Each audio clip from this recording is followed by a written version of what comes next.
no Vale do Paraíba, entre os cafezais que se estendiam até onde a vista alcançava, erguiam-se as construções imponentes da Fazenda Santa Teresa. Muros de pedra e portões de ferro forjado guardavam o segredo de uma das histórias mais sangrentas da escravidão no Brasil imperial. Na madrugada gelada de 23 de junho de 1878, Benedito Congo, um escravo de 38 anos, ferreiro respeitado e forjador das ferramentas da fazenda, transformou o martelo de ferrar cavalos no instrumento de uma justiça que nenhum tribunal jamais faria. Em uma única noite, ele e outros 12 escravos eliminaram o coronel Sebastião Ferreira Lopes e seus 7 feitores, encerrando para sempre o reinado de terror de uma família que há 3 gerações torturava e assassinava escravos no Vale do Paraíba. Esta não é apenas uma história de vingança, é o relato de como décadas de opressão podem transformar um homem dedicado a forjar ferramentas para a vida no executor de uma justiça primitiva e implacável. Se você quer conhecer uma das histórias mais impactantes da resistência negra em São Paulo, fique até o final e compartilhe para que a memória de Benedito nunca seja esquecida. A Fazenda Santa Teresa estendia-se por mais de 4.000 alqueires de terra nas encostas da Serra da Mantiqueira, no coração do Vale do Paraíba paulista. Propriedade da família Ferreira Lopes há 3 gerações, era considerada uma das mais prósperas e, ao mesmo tempo, uma das mais temidas da região. O coronel Sebastião Ferreira Lopes, de 63 anos, era a 3ª geração de barões do café da família. Corpo alto e magro, de porte intimidador, com barbas grisalhas e olhos azuis pequenos e cruéis. Sebastião havia herdado não apenas as terras e os escravos, mas também uma tradição de brutalidade que transformara a Santa Teresa em um verdadeiro teatro de horrores. Diferente de outros fazendeiros que mantinham alguma aparência de civilidade, Sebastião fazia questão de demonstrar publicamente sua crueldade. Durante as colheitas, era comum ver escravos amarrados aos troncos de jequitibá no terreiro, sendo açoitados até desmaiar por infrações menores, como derrubar uma saca de café ou demonstrar cansaço durante a poda dos pés de café. A casa-sede da fazenda era uma construção majestosa de 2 andares, com varandas ornamentadas e mobiliário importado da França.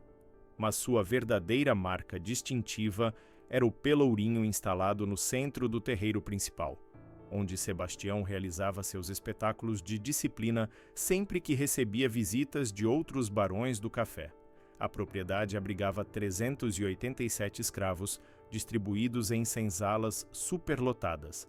Homens, mulheres e crianças dividiam espaços sem janelas, dormindo sobre o chão de terra batida, alimentando-se de feijão com farinha e trabalhando 16 horas por dia durante os 8 meses da safra do café. Entre todos os cativos, nenhum despertava mais respeito que Benedito Congo. Nascido na África e trazido ainda menino nos porões dos navios negreiros, Benedito havia se tornado, ao longo dos anos, o ferreiro oficial da fazenda, forjando desde ferraduras até as correntes que prendiam seus próprios irmãos. Sua fama como ferreiro havia começado aos 22 anos, quando consertou a engrenagem quebrada do despolpador de café que ameaçava arruinar toda a safra, usando técnicas de forja que havia aprendido em sua aldeia natal. Em poucos anos, fazendeiros de todo o Vale do Paraíba solicitavam os serviços de Benedito para consertar máquinas e ferramentas que os mestres europeus não conseguiam reparar. Mas a especialidade de Benedito não se limitava às ferramentas agrícolas. Ele sabia forjar desde delicados instrumentos cirúrgicos até armas brancas de qualidade superior. Conhecia o ferro como poucos, sabia temperar lâminas que cortavam como navalhas e, quando necessário, criar instrumentos de morte que não deixavam vestígios de sua origem. Esse último conhecimento ele guardava em segredo, transmitido por seus ancestrais ferreiros, como uma herança sagrada que um dia poderia ser necessária. A posição especial de Benedito na fazenda lhe garantia alguns privilégios. Dormia em um quarto separado ao lado da oficina de ferraria. Recebia roupas melhores que os outros escravos e tinha permissão para circular pela propriedade para consertar equipamentos e ferrar cavalos. Esses privilégios, no entanto, tinham um preço. Benedito havia presenciado, ao longo de 2 décadas, atrocidades que poucos seres humanos conseguiriam suportar. Vira recém-nascidos sendo separados das mães e vendidos para fazendeiros distantes. Assistir a escravos sendo mutilados por tentarem fugir. Forjara pessoalmente as correntes que prendiam mulheres violentadas pelos feitores e depois espancadas para não contarem o que havia acontecido. Mas foi em 1875 que Benedito experimentou pela primeira vez o ódio verdadeiro. Naquele ano, sua própria filha, Maria, de apenas 14 anos, foi violentada e morta pelo feitor-mor, Joaquim Teixeira, por ter se recusado a trabalhar no domingo para preparar uma festa na casa-sede. Quando Maria tentou explicar que estava doente com febres, Joaquim a acusou de preguiça e a levou para o celeiro, onde a torturou durante horas antes de matá-la. Benedito preparou pessoalmente o caixão da filha, usando suas melhores madeiras e ferragens. Enquanto pregava os últimos pregos na tampa que cobriria para sempre o rosto de Maria, fez uma promessa silenciosa: "Minha filha, sua morte não ficará sem resposta. O sangue dos Ferreira Lopes vai pagar pelo seu sangue." Durante 3 anos, Benedito guardou essa promessa no coração, esperando o momento certo. Continuou exercendo suas funções de ferreiro, continuou forjando ferramentas, mas por dentro algo havia morrido junto com Maria. O homem que dedicara a vida a criar instrumentos úteis estava se preparando para forjar instrumentos de morte. O momento chegaria em junho de 1878, quando uma série de eventos convergiria para despertar a fúria há tanto tempo represada no coração de Benedito Congo. Em março de 1878, o coronel Sebastião surpreendeu a todos ao anunciar que reformaria completamente a fazenda. Com os lucros recordes da safra do café, ele havia decidido modernizar toda a propriedade, instalando novas máquinas importadas da Inglaterra e construindo senzalas ainda maiores para abrigar mais escravos que pretendia comprar. A reforma significaria trabalho ainda mais intenso para os cativos, que teriam que construir as novas instalações enquanto mantinham a produção normal dos cafezais. Para supervisionar as obras, Sebastião contratou 7 novos feitores, todos conhecidos na região por sua brutalidade excepcional. O líder desse grupo era Coronel Antônio Vasconcelos, um ex-militar de 52 anos que havia sido expulso do exército por torturar prisioneiros durante a Guerra do Paraguai. Vasconcelos trouxe consigo 6 subordinados: Capitão Fernando Silva, especialista em quebrar escravos fugitivos; Sargento José Mendes, conhecido por marcar escravos com ferro em brasa; Cabo Roberto Santos, que tinha o hábito de açoitar escravos até a morte por diversão; Soldado Carlos Lima, especializado em violentar escravosas; Soldado Pedro Oliveira, que torturava crianças para punir os pais; e Soldado Manuel Costa, que se divertia mutilando escravos com facas. A chegada desses 7 homens transformou a Fazenda Santa Teresa em um campo de concentração. As punições se tornaram ainda mais cruéis e frequentes. Escravos eram açoitados por respirar alto. Mulheres eram violentadas publicamente como forma de entretenimento. Crianças eram separadas dos pais e trancadas em porões escuros por dias. Idosos eram forçados a trabalhar até morrer de exaustão.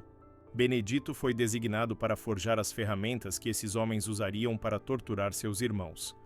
Teve que criar chicotes com pontas de metal, algemas especiais que cortavam os pulsos, ferros de marcar com desenhos elaborados e instrumentos de tortura que sua imaginação se recusava a compreender completamente. Cada peça que saía de sua forja seria usada para causar sofrimento, e essa contradição começou a corroer sua alma. O episódio que selaria o destino dos Ferreira Lopes aconteceu numa tarde de maio. Benedito estava terminando de forjar um novo conjunto de correntes quando ouviu gritos vindos do terreiro principal. Correu para investigar e encontrou Vasconcelos e seus homens torturando um menino de 12 anos, filho de uma escrava que havia tentado fugir na semana anterior. O garoto estava amarrado ao pelourinho enquanto os 7 feitores se revezavam em açoitá-lo, rindo e apostando sobre quantos golpes ele suportaria antes de desmaiar. Sebastião assistia ao espetáculo da varanda da casa-sede, bebendo vinho português e aplaudindo os golpes mais certeiros. Mais forte, Vasconcelos! Gritava ele. Quero que todos vejam o que acontece com quem tenta roubar minha propriedade fugindo. O menino morreu após receber 200 chicotadas. Seu corpo pequeno e quebrado permaneceu amarrado ao pelourinho durante 3 dias, como exemplo para os outros escravos. Benedito foi obrigado a forjar os pregos especiais usados para fixar o corpo no madeiro, numa ironia cruel que o fez vomitar enquanto trabalhava. Naquela noite, pela primeira vez em sua vida, Benedito não conseguiu comer. Trancado em sua oficina, ele pegou seu martelo e começou a bater numa bigorna com uma fúria que jamais havia sentido. Cada golpe ecoava no silêncio da madrugada como um tambor de guerra, anunciando que algo definitivo havia mudado no coração do ferreiro.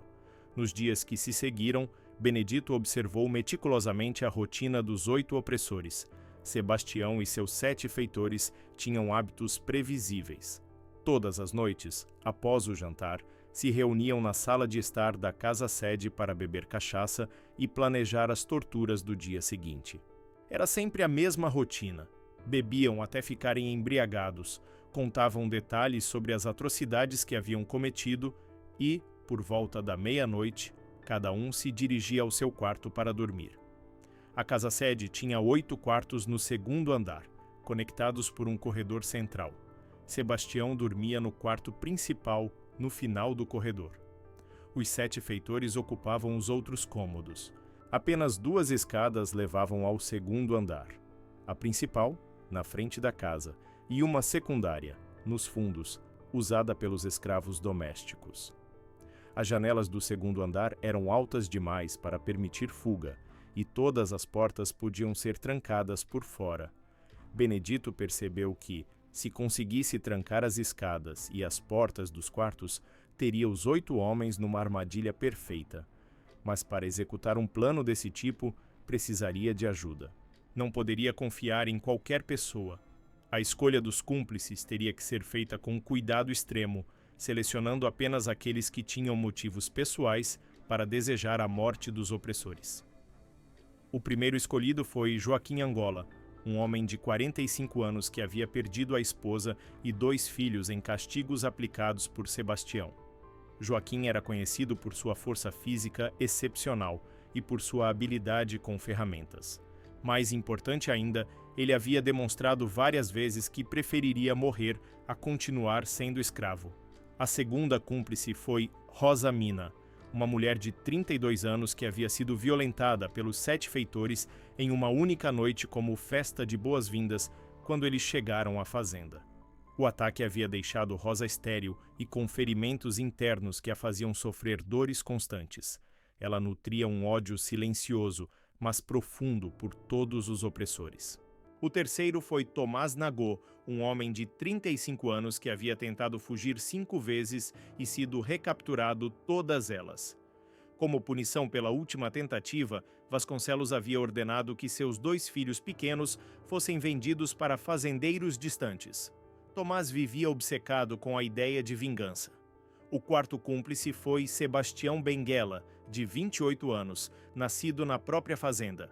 Sebastião havia sido forçado a assistir o estupro e assassinato de sua irmã, de 16 anos, por 3 dos feitores, que depois queimaram o corpo da moça para destruir as evidências. O trauma havia transformado Sebastião numa pessoa silenciosa e introspectiva, mas Benedito reconhecia nele a mesma sede de justiça que sentia. Os 5º e 6º cúmplices foram os irmãos gêmeos João e José Cabinda, de 30 anos, que haviam perdido o pai num castigo público ordenado por Sebastião.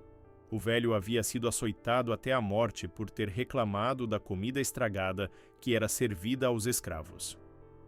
Os irmãos eram conhecidos por sua lealdade mútua e por sua coragem em situações perigosas. O 7º foi Antônio Moçambique, de 26 anos, que havia sido mutilado por tentar proteger sua filha de 10 anos de ser violentada por um dos feitores. Perdeu 3 dedos da mão direita quando tentou segurar a faca que o feitor usava para ameaçar a menina.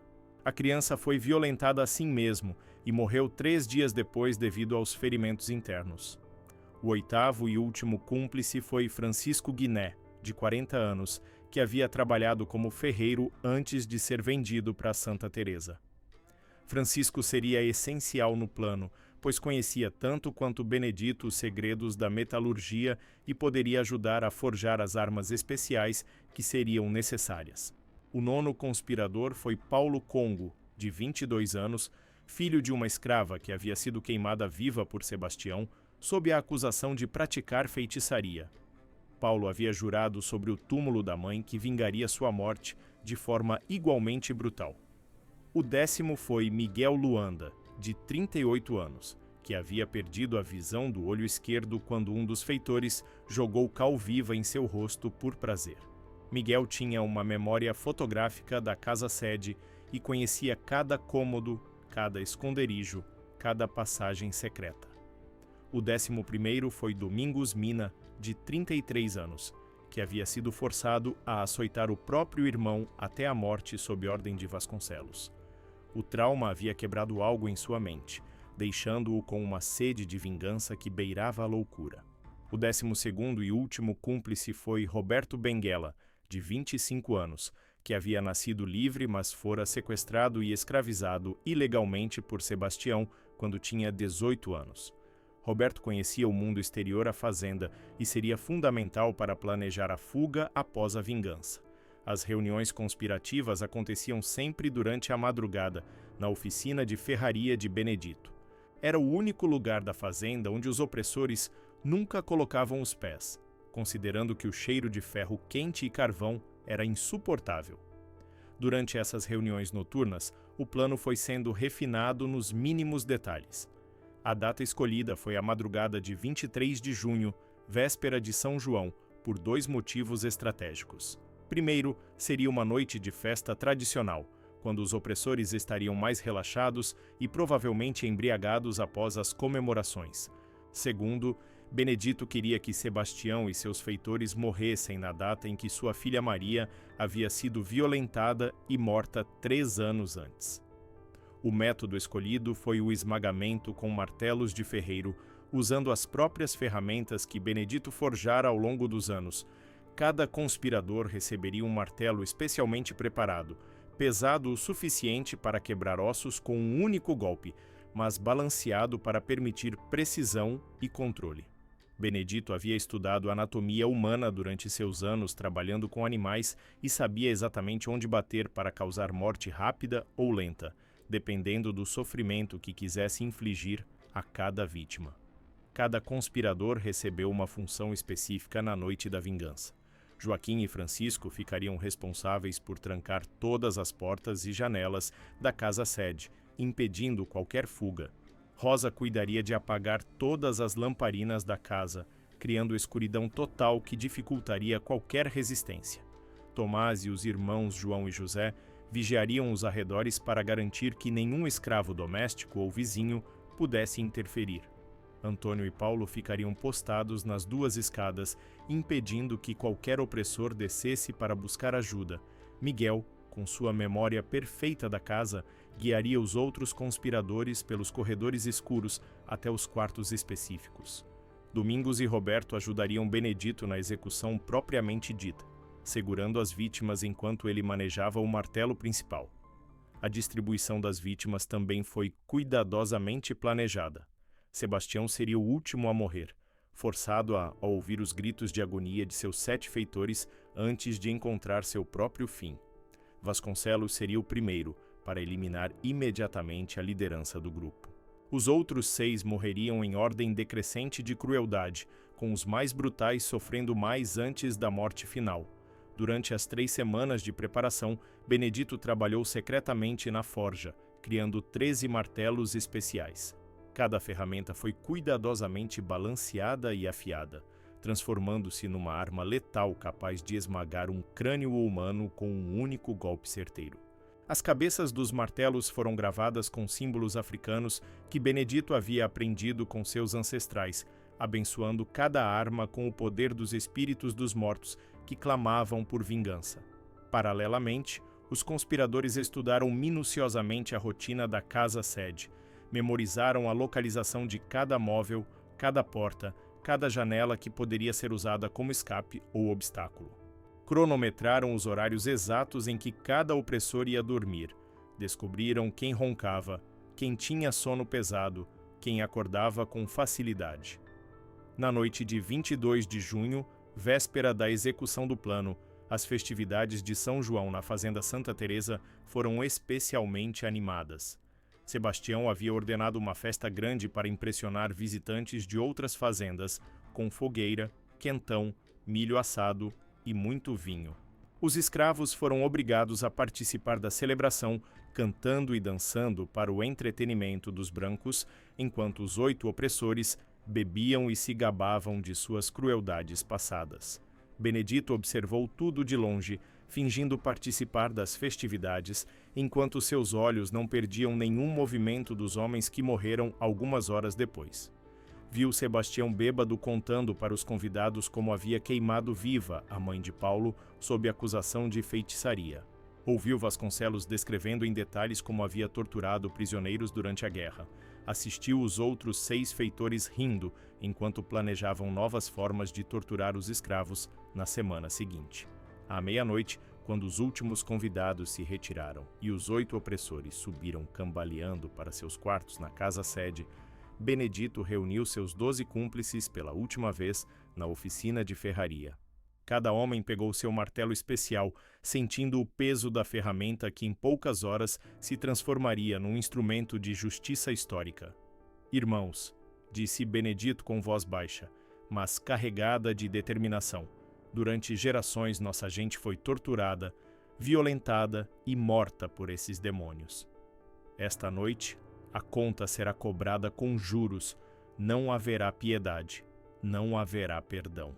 Eles nos ensinaram que a única linguagem que entendem é a da violência, e é nessa linguagem que falaremos com eles pela última vez.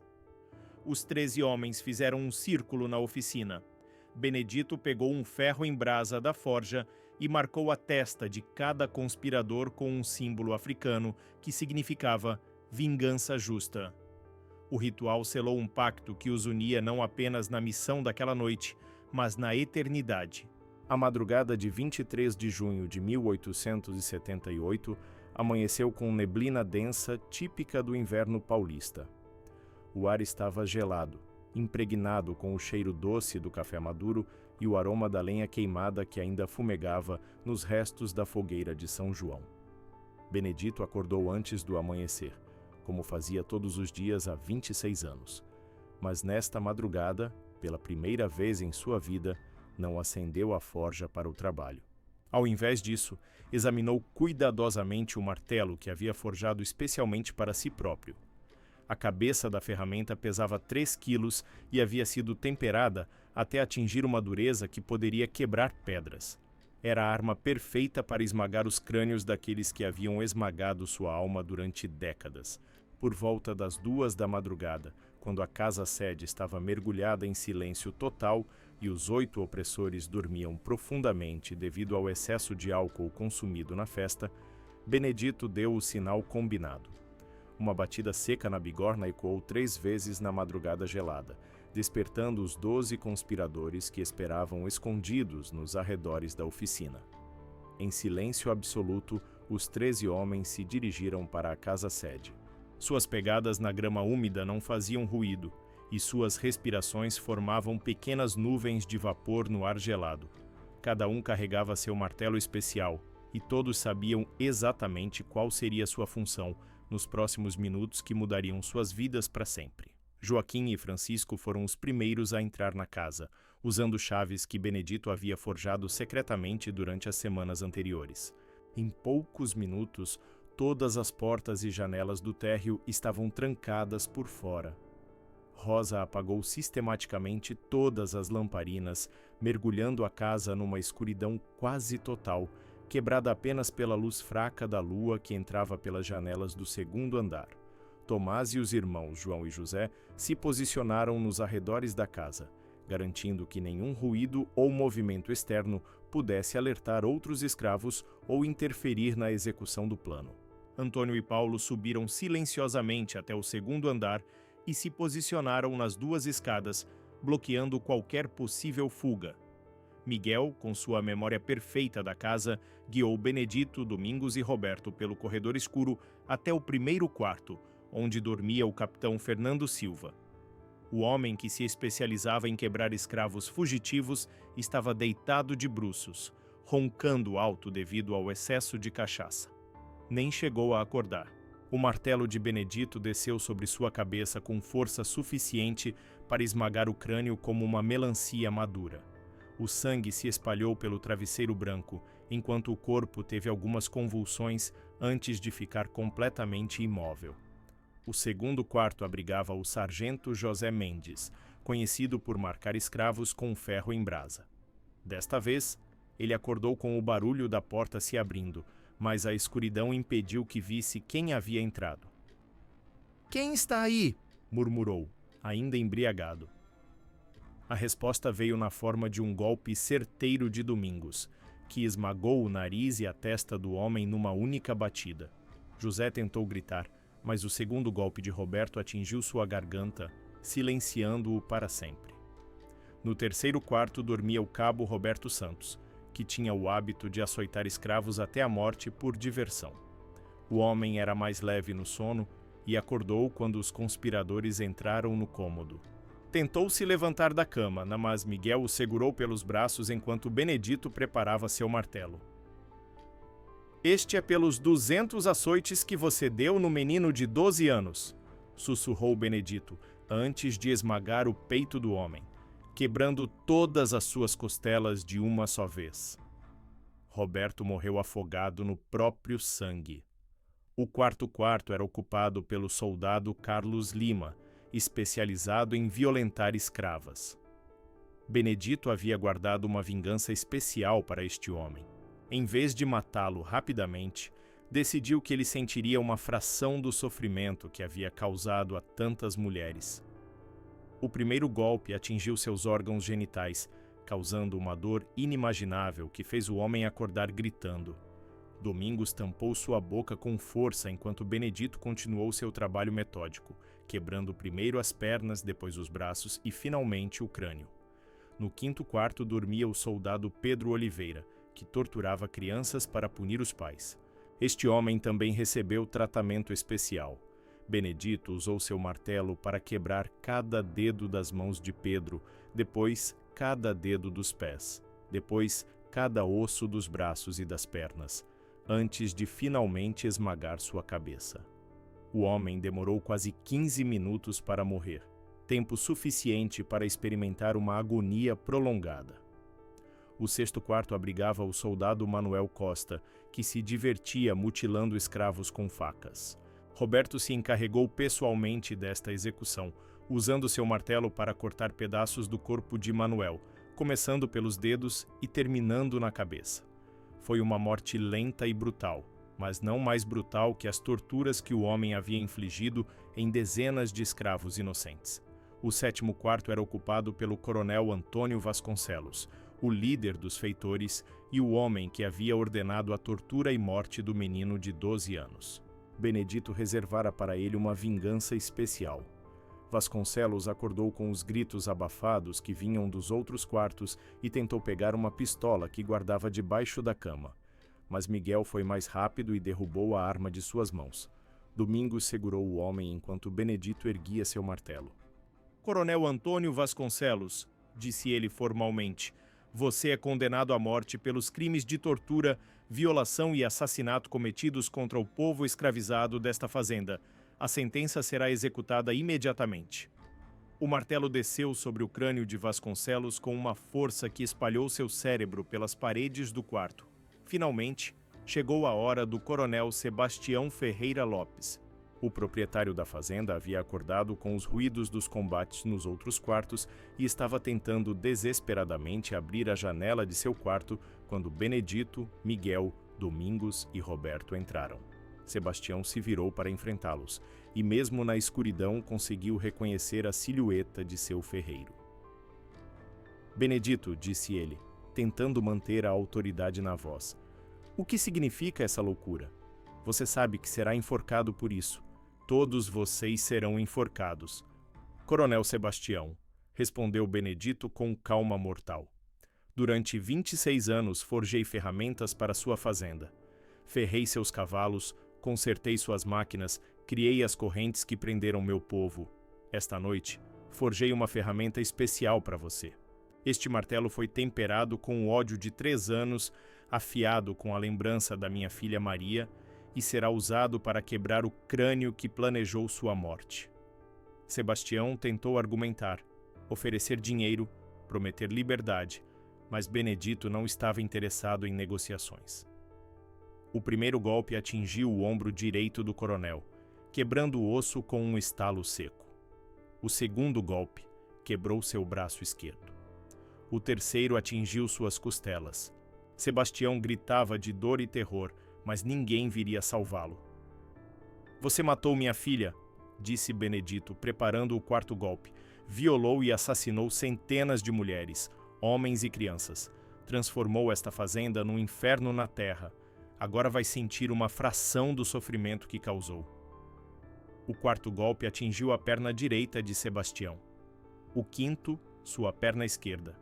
O sexto quebrou sua coluna vertebral, deixando-o paralisado da cintura para baixo. Apenas então, quando o homem estava completamente indefeso e agonizando, Benedito ergueu seu martelo pela última vez e o trouxe para baixo sobre o crânio do coronel, esmagando-o completamente. Quando o primeiro raio de sol atravessou as janelas da casa-sede da fazenda Santa Teresa, os 8 opressores estavam mortos. Benedito e seus 12 companheiros se reuniram no terreiro central, os corpos manchados com o sangue dos carrascos, as almas finalmente livres do peso de décadas de humilhação e sofrimento. Os 13 vingadores reuniram todos os outros escravos no terreiro. Muitos ficaram horrorizados ao descobrir o que havia acontecido, temendo represálias terríveis das autoridades. Outros sentiram uma alegria secreta ao saber que seus torturadores estavam mortos. Alguns choraram de alívio, outros de medo do futuro incerto que os esperava. Benedito falou com autoridade que jamais havia demonstrado em 38 anos de escravidão. Irmãos e irmãs, hoje somos livres. Aqueles que nos escravizaram, torturaram e mataram não existem mais. Temos 2 escolhas: fugir e formar um quilombo nas matas da Mantiqueira ou esperar aqui pela chegada das autoridades que certamente nos condenarão à morte. Eu escolho a liberdade, mesmo que ela dure apenas alguns dias. A decisão foi quase unânime. Dos 387 escravos da fazenda, 298 escolheram fugir. Os que ficaram eram principalmente idosos doentes que não se sentiam capazes de enfrentar a vida nas matas, e alguns que tinham medo demais das consequências para ousar buscar a liberdade. Antes de partir, Benedito realizou vários atos simbólicos. Quebrou o pelourinho do terreiro com seu martelo, ateou fogo à casa-sede onde tantas atrocidades haviam sido planejadas, e abriu os depósitos de café, distribuindo os grãos entre todos os fugitivos. Levem o fruto do nosso trabalho, disse ele. Pela primeira vez em nossas vidas, o que produzimos nos pertence. Mas o ato mais significativo foi quando Benedito voltou à sua oficina de ferraria pela última vez. Pegou todos os instrumentos de tortura que havia sido forçado a criar ao longo dos anos, chicotes com pontas de metal, algemas cortantes, ferros de marcar, correntes especiais, e os fundiu numa grande fogueira. Enquanto o metal derretia e se transformava numa massa informe, ele disse: que estas ferramentas de sofrimento virem ferramentas de liberdade nas mãos dos meus irmãos. A coluna de fugitivos deixou a fazenda Santa Teresa ao amanhecer de 24 de junho, liderada por Benedito e seus 12 companheiros de vingança. Dirigiram-se para as densas matas da Serra da Mantiqueira, onde esperavam encontrar outros quilombos e formar uma comunidade livre, longe do alcance dos capitães do mato e das autoridades imperiais. Quando a notícia do massacre da fazenda Santa Teresa chegou a São Paulo, 2 dias depois, o pânico se instalou entre a elite cafeeira. O presidente da província ordenou imediatamente o envio de tropas para capturar os insurgentes e fazer um exemplo público deles. A recompensa pela captura de Benedito Congo foi fixada em 5 contos de réis, uma fortuna na época. Durante meses, soldados e capitães do mato perseguiram os fugitivos pelas montanhas. Alguns foram capturados e executados sumariamente. Outros morreram de fome, frio e doenças nas matas inóspitas, mas a maioria conseguiu se estabelecer em quilombos isolados nas regiões mais remotas da Mantiqueira, onde construíram comunidades livres que resistiram por décadas. Benedito Congo nunca foi capturado. Histórias sobre seu destino se multiplicaram nos anos seguintes. Alguns diziam que ele havia conseguido chegar à África e retornado à sua terra natal, usando as habilidades de ferreiro para comprar passagem em navios mercantes. Outros afirmavam que se tornara líder de um grande quilombo na serra, onde aplicava suas técnicas de metalurgia para fabricar armas e ferramentas para centenas de escravos fugidos. Houve até quem jurasse tê-lo visto em São Paulo anos depois, disfarçado de homem livre, trabalhando como ferreiro nos bairros operários da cidade. Segundo essas histórias, ele teria mudado de nome e estabelecido uma pequena oficina onde consertava máquinas e forjava ferramentas, vivendo uma vida simples, mas digna, longe das fazendas de café. Independentemente de seu destino final, Benedito Congo entrou para a história da resistência negra no Brasil como o homem que transformou o martelo de ferreiro no martelo da justiça. Sua história foi transmitida oralmente por gerações de trabalhadores paulistas, tornando-se um símbolo de que nenhuma opressão, por mais cruel e duradoura que seja, pode quebrar definitivamente o espírito de quem luta pela liberdade. A fazenda Santa Teresa nunca foi reconstruída. Suas ruínas permaneceram como lembrança silenciosa de que a justiça, mesmo quando brutal, sempre encontra seu caminho. E nas senzalas de todo o Vale do Paraíba, o nome de Benedito Congo passou a ser sussurrado com reverência, como um lembrete de que um dia a liberdade viria pela lei ou pelo martelo. Se esta história de resistência tocou você, compartilhe para que a memória de Benedito nunca seja esquecida. E lembre-se, a história oficial muitas vezes silencia os atos de coragem daqueles que ousaram lutar contra essa opressão, mas suas vozes ecoam através dos séculos, inspirando cada nova geração que se recusa a aceitar a injustiça como destino inevitável.